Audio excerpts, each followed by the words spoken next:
Merci Seigneur pour ce jour de sabbat que tu nous donnes. Merci de nous permettre de nous reposer en toi. Merci Seigneur de nous avoir permis de passer cette semaine. Et permets-nous d'être unis les uns aux autres et unis à toi en ce jour. Garde-nous en ta paix. Permets-nous de passer un agréable moment et de découvrir des nouvelles choses. C'est là ma prière en Jésus. Amen. Si je me tais, oh, j'apprendrai à écouter la voix du bon berger.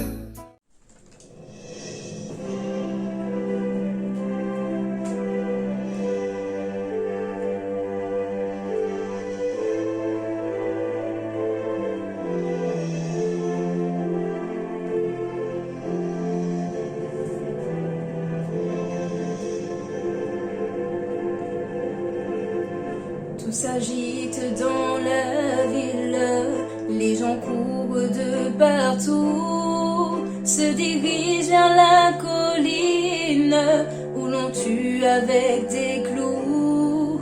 Aujourd'hui il y a 3 hommes qui vont être crucifiés, un spectacle qu'il ne faut surtout pas rater. Je m'approche avec la foule, ces gens assoiffés de sang, quand soudain j'entends hurler quelqu'un dans un cri déchirant. Ne m'oublie pas, ne m'oublie pas, quand tu reviendras, surtout pense à moi, ne m'oublie pas, ne m'oublie pas. Quand tu reviendras, surtout pense à moi, ne m'oublie pas, ne m'oublie pas.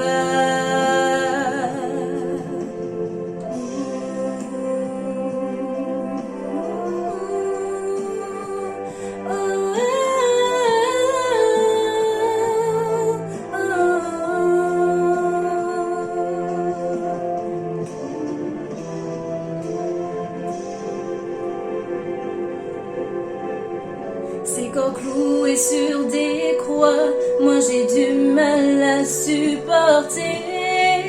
Au milieu des 2 brigands, je vois un homme que je connais. C'est Jésus, celui qui prêchait, qui faisait du bien partout. Mais ce qu'il disait en dérangeait beaucoup.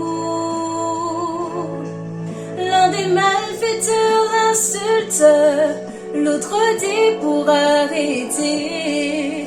Pour nous cette mort est juste, mais lui ne l'a pas mérité.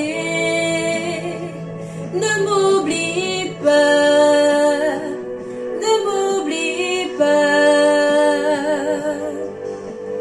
quand tu reviendras, surtout pense à moi, ne m'oublie pas, ne m'oublie pas. Quand tu reviendras, oh, surtout pense à moi, ne m'oublie pas, ne m'oublie pas.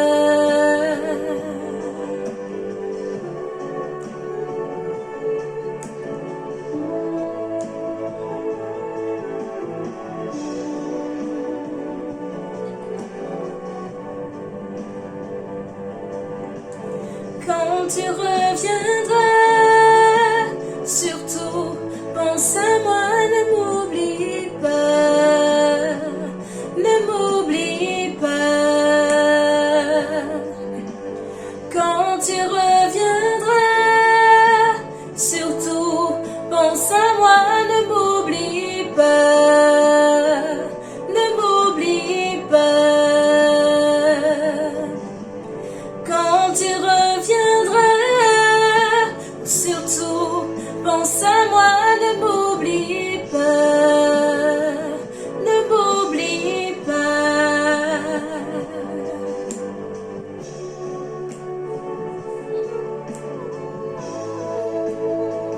Ne m'oublie pas, ne m'oublie pas.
Proverbe 3, verset 1 à lire. Mon fils, n'oublie pas mes enseignements et que ton cœur garde mes préceptes, car ils prolongeront les jours et les années de ta vie, et qu'ils augmenteront ta paix. Que la bonté et la fidélité ne t'abandonnent point. Lis-les à ton cou, écris-les sur la table de ton cœur. Tu acquerras ainsi de la grâce et une raison saine. Confie-toi en l'Éternel de tout ton cœur et ne t'appuie pas sur ta sagesse. Ne sois point sage à tes propres yeux. Crains l'Éternel et détourne-toi du mal. Ce sera la santé pour tes muscles et un rafraîchissement pour tes os. Honore l'Éternel avec tous tes biens et les prémices de tous tes revenus. Alors tes greniers seront remplis d'abondance et tes cuves regorgeront de bon. Amen.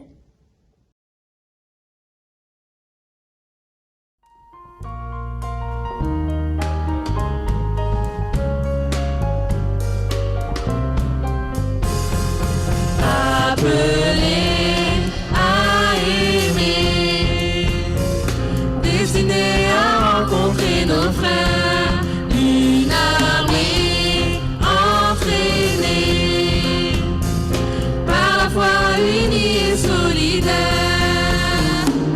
Abattons les murs, l'esprit de rupture, brisons les barrières, enlevons les glaces, Seigneur, unis ce pays. Répands sur nous ton esprit, mais dans nos cœurs un désir de sainteté. Accorde-nous un pardon, ta grâce et ta guérison, et que s'accomplisse en nous ta volonté. Transformés par l'esprit, nous refusons l'œuvre de division. Relevons ce défi. Travaillons à notre réunion. Hommes de ce pays, frères en Jésus-Christ, réformons nos voies, que le monde croit. Seigneur, unis ce pays, répands sur nous ton esprit, et dans un cœur un désir de sainteté. Accorde-nous ton pardon, ta grâce et ta guérison, et que s'accomplisse en nous ta volonté. Seigneur, unis ce pays, répands sur nous ton esprit, et dans nos cœurs un désir de sainteté. Accorde-nous ton pardon, ta grâce et ta guérison, et que s'accomplisse en nous ta volonté.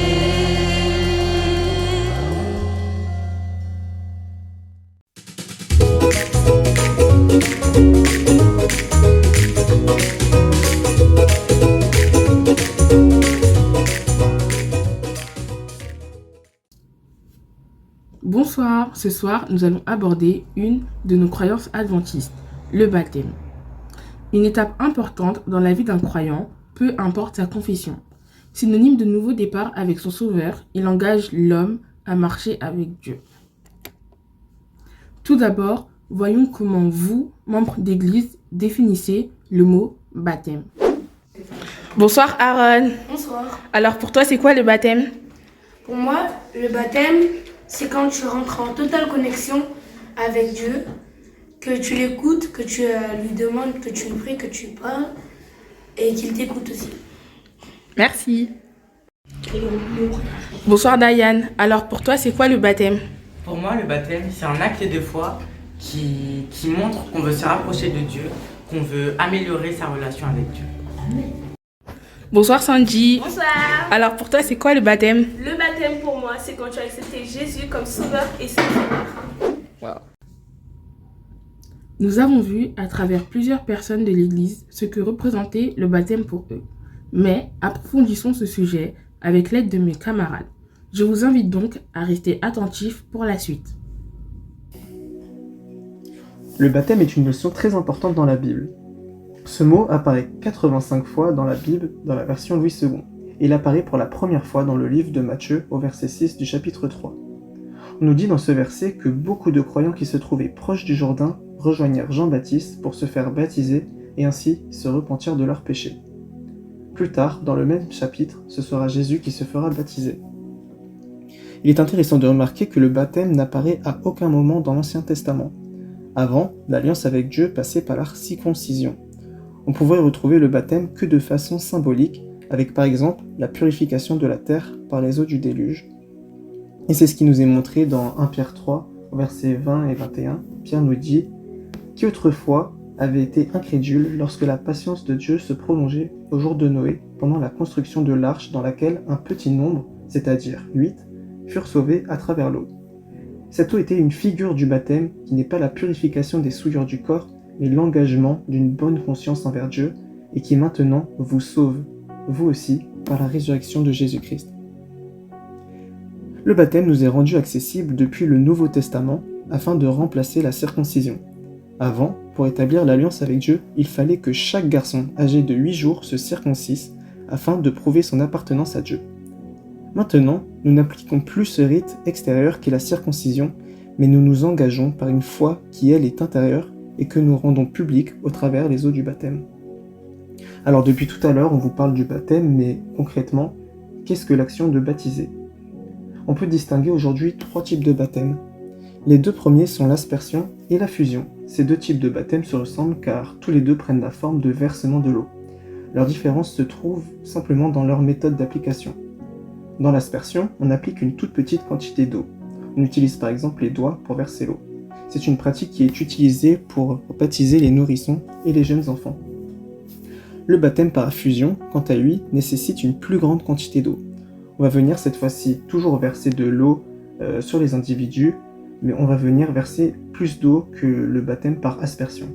Pour faire ça, on va utiliser non plus les doigts, mais plutôt des récipients ou bien des gobelets. Chez nous les adventistes, nous pratiquons le baptême qui est dit par immersion. C'est de cette manière que la Bible nous décrit le baptême, et c'est donc de cette manière que nous baptisons. Le verbe baptiser se traduit en grec par baptizo, ce qui veut dire plonger. Ainsi, l'immersion consiste à plonger l'individu sous l'eau. Donc nous allons voir la place du baptême dans l'église adventiste. Le baptême en fait revêt 2 aspects. Il y en a un que je vais traiter, donc c'est l'aspect spirituel, puisque c'est le symbole d'une relation d'alliance avec Dieu. Et le second que je pourrais appeler d'aspect formel, puisque en fait le baptême c'est une condition pour obtenir la qualité de membre d'église tout simplement. Donc commençons par l'aspect spirituel. Donc le baptême symbolise avant tout la mort et la résurrection de Christ. De la même façon que le baptême de Jésus dans l'eau correspond à la proclamation prophétique de ses souffrances, de sa mort et du fait qu'il était mis au tombeau, sa sortie de l'eau symbolise sa résurrection. Aussi, lorsque le croyant est immergé dans l'eau, il est enseveli. Il y abandonne sa vie passée, la personne qu'il était et tous ses péchés. Lorsqu'il sort de l'eau, il renaît symboliquement dans une nouvelle vie en Christ. Comme Jésus qui a été mis au tombeau puis qui en a été retiré, lorsque le croyant se relève et sort de l'eau, il renaît et commence une nouvelle vie avec Dieu qu'il accepte de suivre. Nous sommes sauvés par grâce et par le moyen de la foi. Et le baptême en fait en est un symbole, tout comme Noé et sa famille furent sauvés à travers l'eau du déluge. On voit que dans l'histoire de Noé, tout comme dans le baptême, l'eau revêt quand même une place importante. Mais je pense qu'il est quand même important de rappeler que ce n'est pas l'eau qui sauve.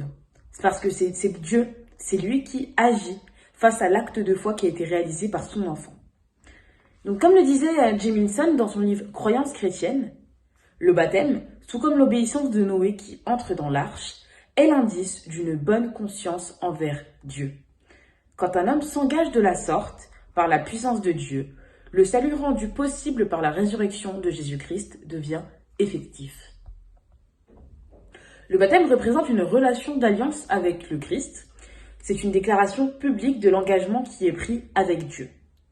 Par le baptême, en fait, le croyant affirme devant tous de sa volonté de vivre avec le Christ en renonçant à sa vie antérieure. Il accepte de faire partie de la grande famille de Dieu et il témoigne ainsi d'une consécration au service du Christ. Maintenant, on va plutôt se concentrer sur l'aspect formel du baptême. Dieu a fait du baptême un signe d'appartenance dans le royaume spirituel. Il doit donc être accepté de tous ceux qui reconnaissent l'autorité du Père, du Fils et du Saint-Esprit.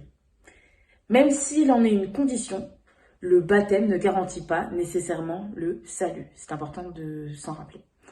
Le baptême, en fait, il permet aussi de devenir un membre à part entière de l'Église, qui est donc la grande famille de Dieu. C'est aussi un serment d'adhésion à l'alliance avec Christ. L'Église, donc, comme je l'ai dit, elle sert de famille aux nouveau-nés en Christ. De la même façon que les membres d'une famille passent de bons moments ensemble, ils s'entraident, l'Église, en fait, c'est un soutien spirituel.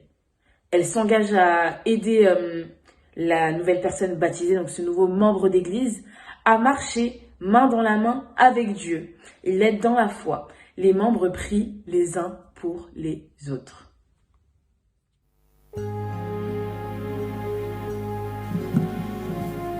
Sœur Alicia,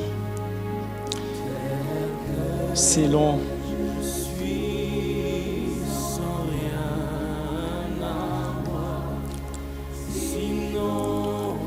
ta foi et selon l'ordre que le Seigneur nous a donné, je te baptise au nom du Père, au nom du Fils, au nom du Saint-Esprit. Amen.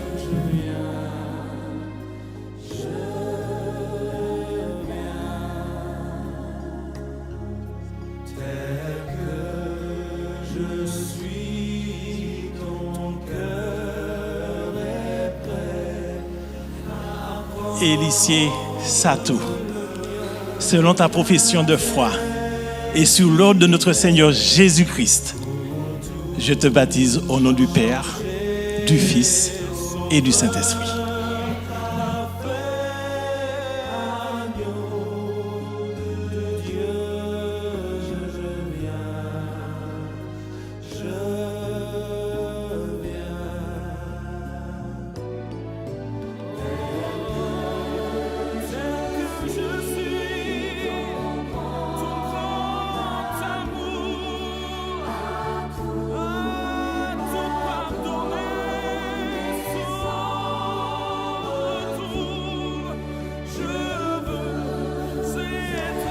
Anthony, je crois que tout est dit.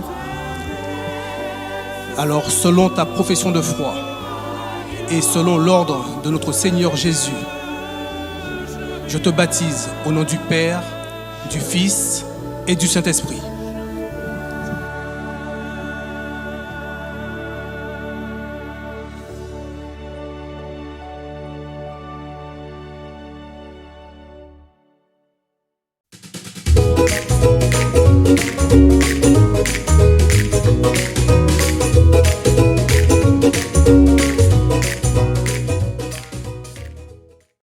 Si je me tais, oh, j'apprendrai à écouter la voix du bon berger.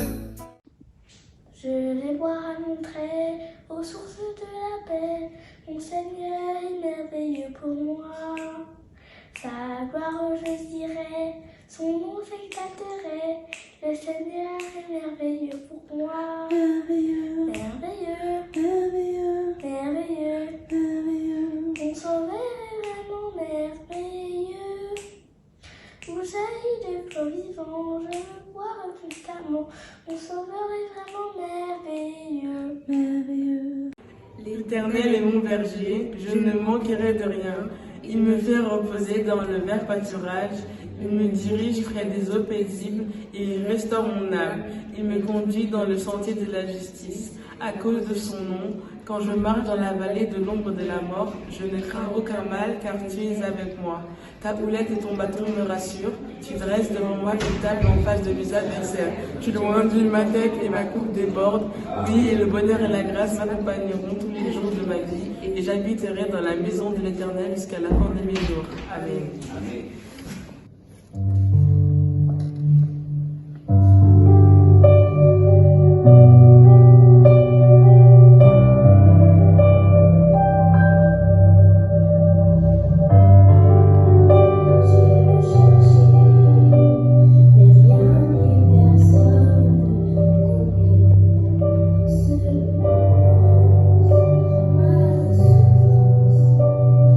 Causé par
Prions ensemble. Papa, nous te remercions, Seigneur, pour cette belle journée que tu nous as permis de passer, ainsi que pour ce saint sabbat, Seigneur, que tu nous offres. Seigneur, tu vois ce qui a été partagé aujourd'hui autour du baptême. Merci d'ailleurs pour les âmes qui se sont déjà données à toi, et pour toutes celles qui sont en train de sentir, Seigneur, ton appel. Que tu puisses prendre soin de chacun d'entre nous, et de chacune des personnes qui ont déjà pris position, Seigneur, pour toi, afin que celles-ci puissent témoigner le Dieu d'amour et le Dieu de paix que tu es. Que nous puissions pleinement profiter de ces derniers instants avant de pouvoir nous retrouver tous ensemble demain dans ton Saint-Temple. Garde-nous, dirige-nous et protège-nous, et que ta bénédiction soit sur chacun d'entre nous. C'est là ma prière, au nom de Jésus. Amen.